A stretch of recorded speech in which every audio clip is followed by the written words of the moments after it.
जो भी दर्शक आज हमारे YouTube चैनल मैक्रोवर्ड्स पर यह वीडियो देख रहे हैं, उन्हें मैं बता दूं कि आज की हमारी यह चर्चा कोई आम चर्चा नहीं होने वाली है। बिल्कुल नहीं। आज हम असल में एक ऐसी साहित्यिक यात्रा पर निकलने वाले हैं जो हमें करीब 1 शताब्दी पीछे ले जाएगी। सही कहा। और सबसे बड़ी बात यह है कि उस दौर की गूंज आज भी हमारे आसपास के समाज में साफ सुनाई देती है। एकदम साफ सुनाई देती है। मतलब आज हमारे पास जो स्रोत हैं वह हिंदी साहित्य के एक बहुत बड़े ऐतिहासिक मील के पत्थर पर आधारित हैं। हाँ, और वो मील का पत्थर है मुंशी प्रेमचंद द्वारा रचित मशहूर उपन्यास निर्मला। बिल्कुल। और हमारे पास इस किताब के कुछ अहम अंश हैं, साथ ही लेखक का जीवन परिचय और इस पूरी कहानी का सारांश भी है, जो कि 2015 में शिक्षा भारती द्वारा प्रकाशित संस्करण से लिया गया है ना। हाँ, एकदम सही। तो आज हमारा मिशन सिर्फ एक पुरानी कहानी की समरी बताना नहीं है। नहीं, बिल्कुल नहीं। आज की इस गहन चर्चा का मकसद ये समझना है कि कैसे दशकों पहले लिखी गई एक रचना आज भी हमारे समाज का एक जीता जागता आईना बनी हुई है। असल में साहित्य हमेशा से ही समाज की नब्ज टटोलता आया है, और जब उस नब्ज पर प्रेमचंद की उंगलियां हों तो तस्वीर बेहद साफ और बेबाक हो जाती है। बिल्कुल। आज का ये विश्लेषण इसलिए भी खास है क्योंकि हम महज पन्ने नहीं पलट रहे हैं, हम एक पूरे युग की मानसिकता को समझने की कोशिश कर रहे हैं, उसके डर और उसके पाखंड को गहराई से डिकोड कर रहे हैं। जो लोग चैनल मैक्रोवर्ड्स पर आज हमारे साथ जुड़े हैं, उन्हें यह सोचने का मौका मिलेगा कि इस ऐतिहासिक दस्तावेज का इस्तेमाल हम आज की सच्चाई को समझने में कैसे कर सकते हैं। हाँ, ये बहुत जरूरी है। तो चलिए सबसे पहले उस महान शख्सियत के बारे में बात करते हैं जिनकी कलम से ये कालजयी रचना निकली है। हाँ, प्रेमचंद जी के बारे में हमारे स्रोतों में लेखक के बारे में जो जानकारियां दी गई हैं, वो किसी फिल्मी कहानी से कम नहीं लगती हैं। बिल्कुल। 31 जुलाई 1880 को बनारस के पास लम्ही गांव में, हाँ, लम्ही गांव में एक लड़के का जन्म होता है। और बचपन से ही उसे किताबों का ऐसा चस्का था कि वो घंटों कहानियों में खोया रहता था। और क्या आपको पता है, इस लड़के का असली नाम धनपत राय श्रीवास्तव था। सोचिए, बचपन का वो शौक आगे चलकर कैसे विश्व स्तरीय साहित्य में बदल गया। असल में धनपत राय जी का वो सफर सिर्फ नाम का सफर नहीं था, वो पूरी हिंदी भाषा के लिए एक वैचारिक क्रांति थी। स्रोतों के अनुसार उन्होंने अपने लिखने की शुरुआत नवाब राय के नाम से की थी ना? हाँ, बिल्कुल। लेकिन जैसे जैसे उनकी सोच का दायरा बढ़ा, उन्होंने प्रेमचंद उपनाम अपनाया। और यही वो नाम है जिसने पूरी दुनिया में अपनी एक अलग पहचान बनाई। एकदम सही। हमारे स्रोतों में उनकी कुछ और महान किताबों का भी जिक्र है, जैसे गबन, गोदान, सेवा सदन और रंगभूमि भी। हाँ। फिर 8 अक्टूबर 1936 को 56 साल की उम्र में उनका निधन हो गया। लेकिन अपनी इन कहानियों के जरिए वो हमेशा के लिए अमर हो गए। पर मैं हमेशा ये सोचता हूँ कि आखिर प्रेमचंद में ऐसा क्या था जो उन्हें अपने दौर के बाकी लेखकों से इतना अलग बनाता है। यहाँ सबसे दिलचस्प बात यह है कि प्रेमचंद ने उस समय की साहित्यिक परंपरा को पूरी तरह से तोड़ दिया था। अच्छा? हाँ, 20वीं सदी के शुरुआती दौर में हिंदी साहित्य ज्यादातर तिलिस्म और अय्यारी की कहानियों में उलझा हुआ था। रुकिए, तिलिस्म और अय्यारी से मतलब वो जादू टोने और राजकुमारों और राजकुमारियों वाली फैंटेसी कहानियां जो असली जिंदगी से कोसों दूर होती थी। एकदम सही पकड़ा। उस समय लोग ऐसी ही काल्पनिक कहानियां पढ़ना पसंद करते थे जहां सब कुछ जादुई होता था। तो प्रेमचंद ने क्या किया? प्रेमचंद ने उस तिलिस्म को तोड़ा और साहित्य को आसमान से उतारकर जमीन पर ला खड़ा किया। मतलब उन्होंने यथार्थ को चुना। बिल्कुल। समाज की उस कड़वी और नंगी सच्चाई की जीती जागती तस्वीर पाठकों के सामने रखी। हाँ, उनकी रचनाओं में ग्रामीण भारत की मिट्टी की महक साफ महसूस होती है। उन्होंने उन किसानों, मजदूरों और औरतों की आवाज को पन्नों पर उतारा जिन्हें समाज ने हाशिए पर धकेल दिया था। ये सच में बहुत प्रेरणादायक है, और इसी यथार्थवाद का एक बहुत ही तीखा उदाहरण है ये उपन्यास निर्मला। हाँ, हमारी श्रुत सामग्री में विशेष रूप से किताब के पिछले आवरण पर एक बहुत ही महत्वपूर्ण तारीख दी गई है। 1928? बिल्कुल। निर्मला पहली बार 1928 में प्रकाशित हुई थी। जरा कल्पना कीजिए 1928 के भारत की। अगर हम इसे व्यापक नजरिए से देखें तो 1928 का वो समय भारतीय इतिहास और समाज के लिए एक भयानक उथल-पुथल का दौर था। हाँ, एक तरफ तो देश आजादी के लिए संघर्ष कर रहा था। हम अंग्रेजों की गुलामी में जकड़े थे, लेकिन उससे भी ज्यादा खतरनाक गुलामी समाज के अंदर खुद की बनाई हुई कुरीतियों की थी। और महिलाओं की स्थिति तो उस वक्त रोंगटे खड़े कर देने वाली थी। बिल्कुल।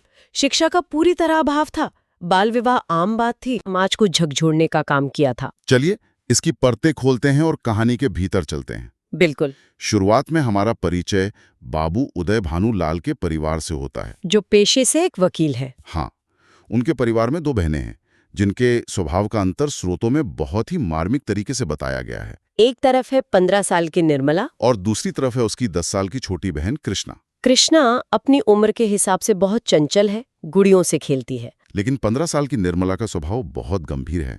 वो एकांत प्रिय और लज्जाशील है। ये जो 2 बहनों का कंट्रास्ट प्रेमचंद ने दिखाया है, ये बहुत गहरा अर्थ रखता है। कैसे? देखिए, 15 साल की उम्र, जिसे आज हम बचपन या टीनेज की शुरुआत मानते हैं, हाँ, उस दौर में एक लड़की के लिए वो उम्र एक बहुत बड़ा मानसिक और सामाजिक बोझ लेकर आती थी। मतलब वो गंभीरता स्वाभाविक नहीं थी। बिल्कुल नहीं।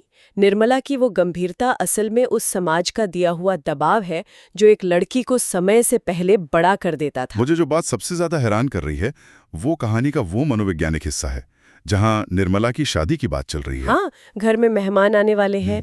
10 साल की छोटी कृष्णा ये सोच कर खुशी से उछल रही है कि घर में बाजे बजेंगे, तमाशे होंगे, मिठाइयां खाने को मिलेंगी, क्योंकि उसके लिए वो बस एक उत्सव है। लेकिन 15 साल की निर्मला, जिसकी खुद की शादी हो रही है, उसके मन में कोई उमंग नहीं है। स्रोतों के अनुसार उसके रोम रोम में एक अज्ञात भय का संचार हो गया है। आज के समय में शायद हम इस खौफ को पूरी तरह ना समझ पाएं। हाँ, पर 1928 के उस दौर में एक 15 साल की बच्ची के दिमाग में ऐसा क्या चल रहा होगा कि शादी का दिन उसके लिए खौफ का कारण बन गया? यही तो प्रेमचंद की यही मनोवैज्ञानिक पकड़ उन्हें महान बनाती है। मैं यही बता रही थी कि उन्होंने एक किशोर लड़की के मन के उस सूक्ष्म और अनजाने डर को बहुत बारीकी से उखेरा है। निर्मला अभी पूरी तरह से दुनियादारी नहीं समझती है। वो सिर्फ इतना देख रही है कि अचानक उसे इस घर से निकाला जा रहा है जहां वो पैदा हुई, पली बड़ी। और उसके उस मासूम बाल मन में ये सवाल उठता है कि अगर मुझे निकाला जा रहा है तो क्या किसी दिन मेरी छोटी बहन कृष्णा को भी ये लोग इसी तरह घर से निकाल देंगे? ये सवाल सच में उस समाज की बहुत खौफनाक सच्चाई बयान करता है, जहां लड़कियों को जन्म से ही पराया धन मान लिया जाता था। बिल्कुल।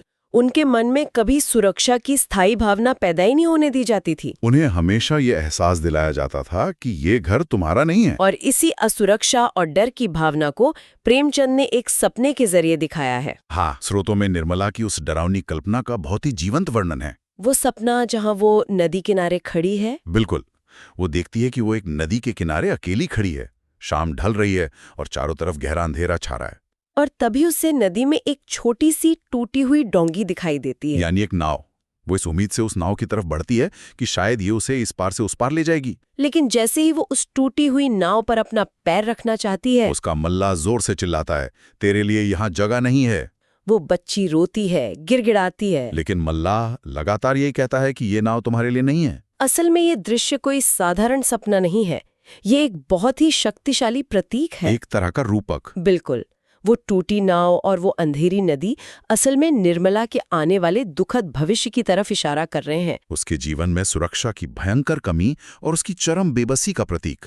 और वो मल्लाह जो उसे नाव पर चढ़ने से रोक देता है, वो असल में ये निष्ठुर समाज है। वो पितृसत्तात्मक ढांचा। हाँ, जिसके पास एक बेसहारा लड़की के लिए कोई जगह नहीं है, कोई सहानुभूति नहीं है। ये सपना कहानी में एक तरह की चेतावनी है कि आगे चलकर उसका जीवन एक ऐसे भंवर में हंसने वाला जहां से निकलने का कोई रास्ता उसे नहीं मिलेगा। बिल्कुल सही। ये वर्णन वाकई दिल को भारी कर देता है। और अब कहानी उस मुख्य संघर्ष की तरफ मोड़ती है जो इस पूरी त्रासदी की असली जड़ है। विवाह की तैयारी। हाँ, बाबू उदय भानुलाल ने अपनी 15 वर्षीय बेटी निर्मला की शादी बाबू भालचंद्र सिन्हा के बड़े बेटे भुवन मोहन सिन्हा से तय की है। और यहीं से उस सामाजिक पाखंड की शुरुआत होती है जिसने न जाने कितनी ही निर्मलाओं की बलि चढ़ाई है। यहाँ बात सच में बहुत दिलचस्प हो जाती है। कैसे? स्रोतों में बहुत स्पष्ट रूप से बताया गया है कि लड़के के पिता बाबू भालचंद्र सिन्हा शुरुआत में बहुत बड़ा आदर्शवाद दिखाते हैं। ओहो। वे उदय भानुलाल से कहते हैं कि आपकी खुशी हो तो दहेज दें या ना दें, मुझे इस बात की कोई परवाह नहीं है।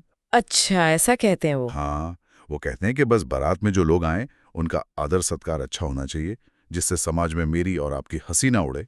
बाहर से सुनने में ये कितनी अच्छी और सुलझी हुई बात लगती है ना? ऐसा लगता है जैसे वो कितने प्रगतिशील इंसान हैं। पर ये एक बहुत ही महत्वपूर्ण सवाल खड़ा करता है हमारे समाज के दोहरे चरित्र पर। बिल्कुल। लड़के वाले सीधे तौर पर दहेज की मांग नहीं कर रहे हैं, वे बड़ी मीठी और आदर्शवादी बातें कर रहे हैं। लेकिन समाज का वो अलिखित नियम और दबाव ऐसा है कि लड़की का पिता भली भांति जानता है कि बिना भारी खर्च किए समाज में नाक नहीं बच सकती। खास तौर पर तब जब पिता खुद पेशे से एक वकील हो। ये तो आज के डेस्टिनेशन वेडिंग या उन बड़ी शादियों जैसा हो गया जहां लड़के वाले कहते हैं कि हमें कुछ नहीं चाहिए बस शादी अच्छे होटल में होनी चाहिए। और मेहमानों को अच्छे रिटर्न गिफ्ट्स मिलने चाहिए। नाम आदर सत्कार का होता है लेकिन खर्च करोड़ों में पहुंच जाता है। आपने बहुत ही सटीक तुलना की है। ये मानसिकता 1928 से लेकर आज तक नहीं बदली है। बिल्कुल नहीं बदली। उदय भानु लाल जानते हैं कि उस तथाकथित आदर सत्कार के नाम पर उन्हें कम से कम 20,000 रुपए खर्च करने ही होंगे, जो उस जमाने में एक बहुत बड़ी रकम हुआ करती थी। और इसके लिए वे क्या करते हैं? वे अपनी हैसियत से बाहर जाकर 2-3 महाजनों से कर्ज की व्यवस्था करते हैं। ये उस पाखंड को पूरी तरह नंगा कर देता है जहां हमें कुछ नहीं चाहिए कहने वाले असल में समाज के डर का फायदा उठाते हैं। हाँ, और लड़की वालों की पूरी उम्र की कमाई चूस लेना चाहते हैं। और यहीं से कहानी में वो भयानक मोड़ आता है जो सब कुछ तबाह कर देता है। वो घटना जिसने सब बदल दिया। स्रोतों से हमें पता चलता है कि अचानक एक दिन पिता बाबू उदय भानु लाल की हत्या हो जाती है। माता दीन नाम के एक पात्र के संदर्भ के साथ इस अचानक हुई मृत्यु का जिक्र हमारी स्रोत सामग्री में है। जो पिता कल तक समाज की इज्जत बचाने के लिए महाजनों से कर्ज ले रहा था, उसके अचानक चले जाने से पूरा परिवार सड़क पर आ जाता है। और इसके बाद सिन्हा परिवार का रिएक्शन क्या होता है? वही जो ऐसे लालची लोगों का होता है। पिता की मृत्यु सिर्फ एक इंसान का जाना नहीं था, ये निर्मला के जीवन से वो इकलौती ढाल छिन जाना था जो उसे समाज के भेड़ियों से बचा सकती थी। और जैसे ही उदय भानुलाल की मृत्यु होती है, उस आदर्शवादी सिन्हा परिवार का असली और घिनौना चेहरा बेनकाब हो जाता है। वे तुरंत इस शादी से अपने कदम पीछे खींच लेते हैं। क्यों? क्योंकि अब वो भारी भरकम आदर सत्कार, वो 20,000 रुपए का इंतजाम करने वाला कोई नहीं बचा। ये घटना इस बात को पूरी तरह स्थापित कर देती है कि उस दौर में विवाह कोई आत्माओं का पवित्र बंधन नहीं था। ये पूरी तरह से एक आर्थिक सौदा था, एक व्यापार था, जहां लड़की के गुण, उसका स्वभाव, उसकी मासूमियत, इन सब की कोई कीमत नहीं थी। कीमत सिर्फ इस बात की थी कि लड़की अपने साथ कितनी दौलत लेकर आ रही है। और जैसे ही सौदा फायदे का नहीं रहा, सिन्हा परिवार ने तुरंत करार तोड़ दिया। तो इस सब का आखिर मतलब क्या है? इस टूटे हुए करार की सबसे बड़ी कीमत किसे चुकानी पड़ती है? उस 15 साल की मासूम निर्मला को। बिल्कुल। हमारे स्रोत, विशेषकर किताब के पिछले आवरण का जो सारांश है, वो एक बहुत ही विचलित कर देने वाला खुलासा करता है। दहेज प्रथा की क्रूरता और आर्थिक मजबूरी के कारण उस 15 साल की कमसिन लड़की की शादी अंततः एक बूढ़े व्यक्ति से कर दी जाती है, जो पेशे से एक वकील ही है। जरा सोचिए, जो लड़की अपनी उम्र के लड़के से शादी तय होने पर एक अज्ञात भय से कांप रही थी, अब उसे उसके पिता की उम्र के एक आदमी को सौंप दिया गया है। इस बिंदु पर आकर ये उपन्यास अपनी सबसे गहरी सामाजिक चोट करता है। हमें यह समझना होगा कि ये कोई इत्तेफाक नहीं था, ये एक व्यवस्थित सामाजिक शोषण था। जब एक परिवार के पास दहेज देने के लिए पैसे नहीं होते, तो लड़की को एक बोझ मान लिया जाता है। और उस बोझ को उतारने के लिए उम्र, स्वभाव या लड़की की इच्छाओं को पूरी तरह नजरअंदाज कर दिया जाता है। स्रोतों के अनुसार विवाह के बाद निर्मला को जिन विषम परिस्थितियों का सामना करना पड़ता है, वही इस उपन्यास का मुख्य उद्देश्य है। हाँ, इस बेमेल शादी का निर्मला के जीवन पर, उसके मनोवैज्ञानिक स्तर पर क्या असर होता है? क्योंकि सारांश कहता है कि उपन्यास यही दिखाता है कि इस सब का उसके दिल पर क्या असर पड़ता है। बिल्कुल। अगर हम इसे आर्थिक और मनोवैज्ञानिक नजरिए से डिकोड करें तो ये अनमेल विवाह सिर्फ उम्र का अंतर नहीं है। तो और क्या है? ये एक लड़की की इच्छाओं, उसके सपनों और उसके पूरे वजूद की बेरहम हत्या है। जिस उम्र में एक इंसान अपने जीवन के सपने बुनता है, उस उम्र में निर्मला को एक ऐसे घर की जिम्मेदारी सौंप दी जाती है। और एक ऐसे रिश्ते में धकेल दिया जाता है जहां कोई भावनात्मक जुड़ाव संभव ही नहीं था। वो उस घर में एक पत्नी कम और एक खरीदी हुई वस्तु ज्यादा बन के रह जाती है। प्रेमचंद यहाँ ये दिखाना चाहते थे कि कैसे वित्तीय निर्भरता इंसान की आजादी छीन लेती है। मतलब फाइनेंशियल डिपेंडेंसी। बिल्कुल। क्योंकि निर्मला या उसकी माँ के पास आर्थिक स्वतंत्रता नहीं थी, इसलिए वे समाज के इस क्रूर फैसले का विरोध नहीं कर सकीं। बूढ़ा वकील अपनी दौलत के दम पर एक जवान लड़की खरीद लेता है, और निर्मला का परिवार अपनी मजबूरी के चलते उसे बेच देता है। ये सच में बहुत गहरा और रोंगटे खड़े कर देने वाला विश्लेषण है। निर्मला का पूरा जीवन एक ऐसे पिंजरे में कैद हो जाता है जहां उसे बाहर से तो एक इज्जतदार वकील की पत्नी का दर्जा मिला हुआ है, लेकिन अंदर से वो हर दिन घुट-घुट कर मर रही है। उसके पास न तो अपने फैसले लेने का अधिकार है और ना ही अपनी पीड़ा किसी से साझा करने की आजादी। वो उसी टूटी नाव पर सवार हो चुकी है जिसका सपना उसने देखा था। और ये नाव उसे एक ऐसे भंवर में ले जा रही है जहां सिवाय दुख के कुछ नहीं है।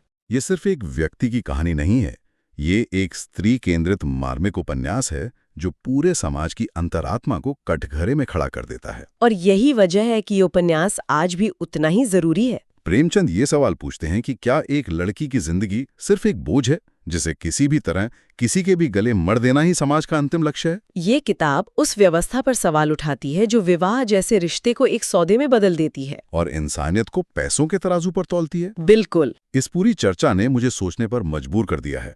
1928 में प्रेमचंद ने समाज का जो इतना कड़वा सच लिखा था, आज इतने दशकों बाद हम कहाँ खड़े हैं? आज हम 21वीं सदी में जी रहे हैं, महिला सशक्तिकरण की, उनकी आजादी की बड़ी बड़ी बातें करते हैं। लेकिन जब हम अपने आसपास देखते हैं तो सच्चाई कुछ और ही नजर आती है। यही वो जगह है जहां इतिहास और वर्तमान आपस में टकराते हैं। हम भले ही तकनीक में आगे बढ़ गए हों, लेकिन समाज की जड़ें आज भी बहुत गहरी और जटिल हैं। आज भी अखबारों में दहेज के लिए प्रताड़ित की जाने वाली लड़कियों की खबरें भरी पड़ी हैं। बेमेल शादियों की या आर्थिक दबाव में किए गए समझौतों की खबरें रोज आती हैं। जैसा कि आपने पहले कहा, रूप बदल गया है, तरीके शायद थोड़े आधुनिक हो गए हैं। लोग अब सीधे दहेज नहीं मांगते, बल्कि स्टेटस और लग्जरी गिफ्ट्स के नाम पर वसूली करते हैं। निर्मला के मन में जो वो अज्ञात भय था, वो आज भी अनगिनत लड़कियों के मन में कहीं ना कहीं जिंदा है। इस विस्तृत विश्लेषण के अंत में मैं इस चर्चा को देखने वाले सभी दर्शकों के लिए एक गहरा सवाल छोड़ना चाहता हूँ। बिल्कुल। प्रेमचंद ने 1928 में दहेज, बेमेल विवाह और आर्थिक मजबूरी का जो आईना इस समाज को दिखाया था, आज 100 साल पूरे होने वाले हैं। तो सवाल ये है कि क्या हमने वाकई उस आईने को साफ किया है, या फिर हमने सिर्फ शोषण के नए, चमकीले और आधुनिक तरीके इजाद कर लिए हैं? क्या आज की निर्मलाएं उस टूटी नाव से उतर पाई हैं? इस सवाल पर विचार जरूर कीजिएगा। ये एक ऐसा सवाल है जिसका जवाब किसी किताब में नहीं मिलेगा। इसका जवाब हमें खुद अपने भीतर और अपनी सामाजिक व्यवस्था के अंदर खोजना होगा।